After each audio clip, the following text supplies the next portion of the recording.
ఇవాళ చాలా మంది ఆడపిల్లలకి బియ్యం కడిగి అన్నం పెట్టడం చేతకాడల్లా ఎలా వండాలి అని అడుగుతున్నారు.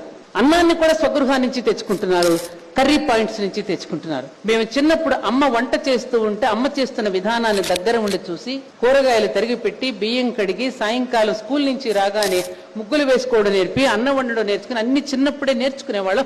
ఒక్కొక్కరు ఒక పనిని విభాగంగా పంచుకునేవాళ్ళం. ఇప్పుడు ఒకళ్ళిద్దరు పిల్లలు ఉండబట్టి వాళ్ళకి ఏ పని రానివ్వకుండా గారంగా పెంచి వాళ్ళకి ఏ పని ఆఖరికి స్నానం చేసిన తర్వాత టవల్ ఆరేయటం అని కూడా చెప్పడల్లా తల్లి వాళ్ళే ఆరేస్తున్నారు, లేదా పనాళ్ళు ఆరేస్తారు. ఇలా పిల్లల్ని మనం పాడు చేస్తున్నాం.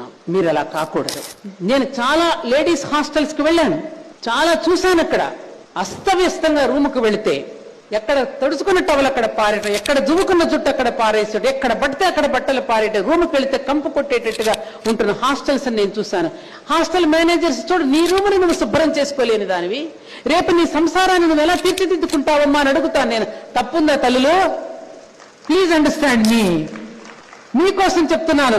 రేపు భవిష్యత్తులో మీరు చిన్న విషయం కూడా చేయలేకపోతే నిర్వేదానికి గురవుతున్నారు. సెల్ ఫోన్తో అమ్మకు ఫోన్ చేస్తున్నారు, నాన్నకు ఫోన్ చేస్తున్నారు. ఎక్కడో మీరు అమెరికాలో ఉంటారు, చేసుకోలేక అమ్మకు ఫోన్ చేస్తే అమ్మ తిట్టడం, లేకపోతే కోప్పడడం, ఉయ్యాల వారి మీద విరుచుకుపట్టడం, ఈ విధంగా జరుగుతున్నాయి కథలన్నీ.